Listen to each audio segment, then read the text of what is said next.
পানি চাইছেন, পানি দেওয়া হবে, মধু মিশিয়ে না খাওয়া, তখন এই আয়াত পড়বেন। আমরা যদি বলেন, যেমন কাফেরদের বলা হবে আযহাবতুম তাইয়্যিবাতিকুম ফি হায়াতিকুম দুনিয়া, তোমরা তোমাদের মজা নষ্ট করিয়া দিয়াছো, ভোগ করিয়া নিয়াছো, আস্তামতা'তুম বিহা, ওই জন্য দুনিয়ায় খুব বেশি সুখ ভোগ করা উচিত। এটুকু প্রয়োজন, ততটুকু আরো আরাম চাই, আরো আরাম চাই, আরাম চাওয়ার শেষ হবে না, আরো চাই, নফস আরো চাই, যত আরাম দেবে তত আরাম চাই, যত সুন্দর খাবার চাও পরের দিন আরো সুন্দর খাবার। সেই জন্য আখিরাতের সুখ শান্তি মূল, এই হিসাবেই এগিয়ে চলে।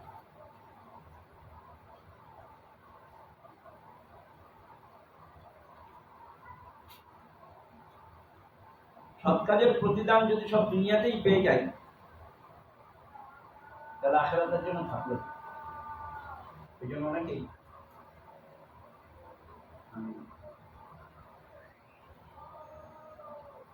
আল্লাহর কাছে, আল্লাহ আখিরাতের জন্য কিছু বাকি রাখো, এই জন্য লুকানো কিছু জিনিস থাকা দরকার। আমরা সব কিছু তো প্রকাশ করে দিই, সব এই করেছি ওই করেছি মানুষকে বলে বেড়াই, কিন্তু আল্লাহর কাছে কিছু যদি না থাকে খুঁজি, তো সেখানে গিয়ে পাবো।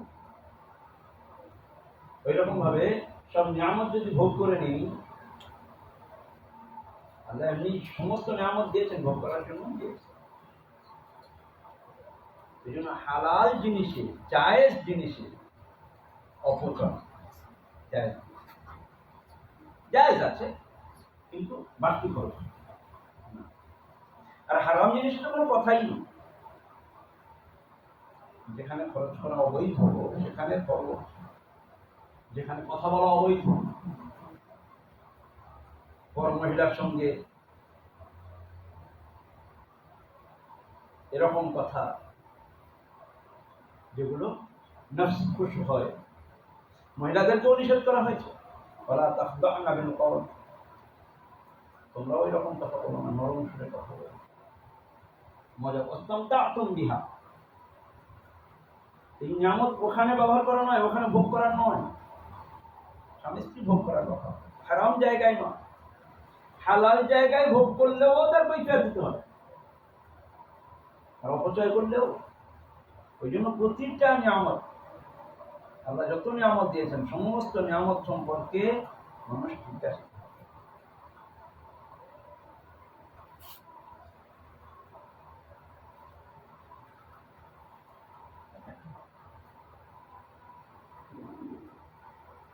তো পৃথিবীতেই যদি তোমরা তোমাদের সুখ সৌভাগ্য নষ্ট করিয়া থাকো, সেখানে যদি ভোগ করিয়া নাও, তোমাদের প্রাপ্য তো আর কিছু এখানে নেই। বড়াই অহংকার, আল্লাহর অবাধ্যতা, লাঞ্ছনা অপমানের আকারে ভোগ করে।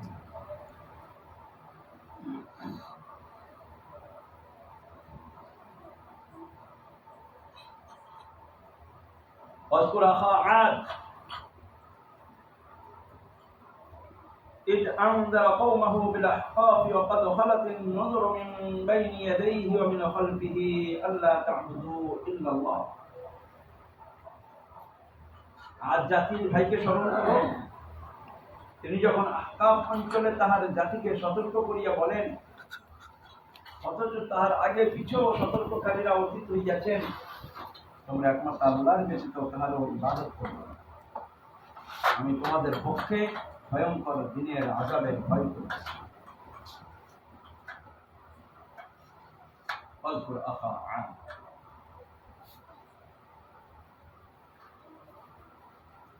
এখানে তর্জমা করেছেন আজ জাতির ভাইকে। আসলে আজ জাতির ভাই তথা হযরত হুদ আলাইহিস সালামের কথা স্মরণ করিয়া রাখুন। আজ জাতির ভাই বলতে আজ জাতির জন্য যিনি পয়গাম নিয়ে এসেছিলেন, হুদ আলাইহিস সালাম। তার পূর্বপর অনেক পয়গম্বরের মতোই তিনি তাহার জাতিকে শিরিক পরিত্যাগ করত একমাত্র আল্লাহর ইবাদত বন্দেগীর আহ্বান করিয়াছিলেন। বলিয়াছিলেন, তোমরা আল্লাহ ব্যতীত অন্য কাহার ইবাদত বন্দেগী করিও না, নতুবা আমি তোমাদের পক্ষে এক ভয়ঙ্কর দিনের বিরাট আযাবের আশঙ্কা করি। কিন্তু তাহারা হুদ আলাইহিস সালামের কথা না মানিয়া চরম ধৃষ্টতা সহকারে বলে, আমাদের ঠাকুর দেবতাদের প্রতি আমাদিগকে বিমুখ এবং বীতশ্রদ্ধ করিয়া দেওয়াই তোমার উদ্দেশ্য। আমরা তোমার কথায় ভুলিবার নই। তোমার আযাবের হুমকি যদি সত্য হয়, তবে সেই আযাব নিয়ে আসো তো দেখি। হুমকি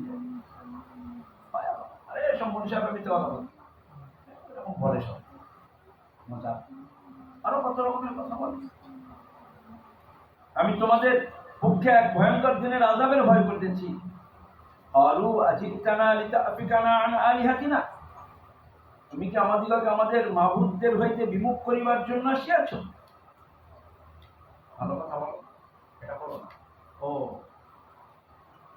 হ্যাঁ, যদি বলা না না না তোমরা ওই রকম ওই সমস্ত আমাদের সালাতে, হ্যাঁ আমাদের সাথে এসছো, আমাদের ওখান থেকে সালাতে এসছো। আজিতানা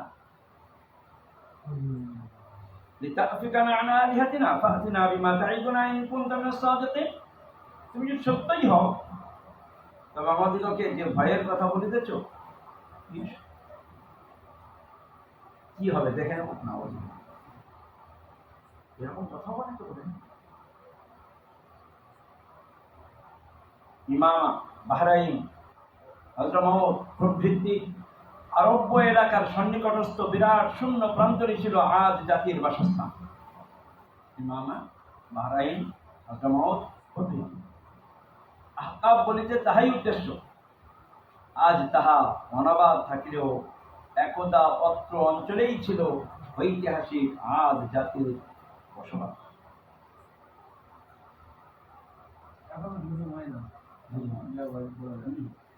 ইমামা, বাহরাইন, হযরত আরব এলাকার সন্নিকটস্থ বিরাট শূন্য প্রান্তরই ছিল আদ জাতির বাসস্থান। আহকাব বলিতে তাহাই উদ্দেশ্য। আজ তাহা অনাবাদ। কত জাতি এসেছে গিয়েছে,